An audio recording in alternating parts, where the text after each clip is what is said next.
అఘోరా అఘోరి అనేది పక్కన పెడితే జనాలందరూ ఉమ్.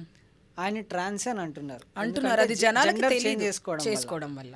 అంటే ఆయన చేసే పనులన్నీ ట్రాన్స్ కిందనే లెక్కేస్తున్నారు. అలా లెక్కేయకూడదండి. ట్రాన్స్ ఎవరండి అంటే మేమేమంటామంటే ట్రాన్స్జెండర్స్లో ట్రాన్స్ మహిళల్లో ఎన్నో రకాల విభజనలు ఉన్నాయి. ఆ విభజనల్లో ఒకవేళ ఇప్పుడు ట్రాన్స్జెండర్లో పీఠాధీశ్వరులు లేరా? కిన్నెర అఖాడాలో లక్ష్మీనారాయణ త్రిపాఠి ఎవరు? కిన్నెర అఖాడాలో ఆవిడ పీఠాధీశ్వరి. ఆవిడ మీరు విన్నారు ఎప్పుడైనా లక్ష్మీనారాయణ త్రిపాఠి గురించి?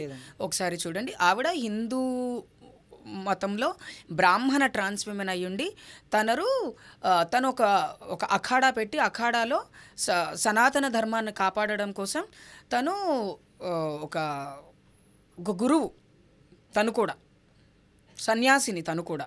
అలా చాలామంది ఉన్నారు. అలా తినేమన్నా చేస్తున్నాడా? అలా ఏమీ లేదు. పోనీ ఏదైనా గుళ్ళోకి వచ్చి అందరు చేసినట్టు పూజలు చేస్తున్నాడా? లేదు. మంత్రోచ్చారణ ఏమన్నా చేస్తున్నాడా? లేదు. తంత్రం చేసేవాళ్ళు ఒకలాగుంటారు, మంత్రం చేసేవాళ్ళు ఒకలాగుంటారు అని చెప్తూనే ఉంటారు కదా చాలా. ఇప్పుడు మీడియా అఘోరాల దగ్గర నుంచి ఆది మానవుల వరకు టెలికాస్ట్ చేస్తున్నారు. అక్కడెక్కడైనా ఇతను మ్యాచ్ అవుతున్నాడా? ఎక్కడ మ్యాచ్ అవ్వట్లేదు. కాబట్టి అతను నాకు తెలిసి మెంటల్గా హీస్ నాట్ గుడ్. కాబట్టి తనకి కౌన్సిలింగ్, ట్రీట్మెంట్ రెండు అవసరమని నేను అనుకుంటున్నా.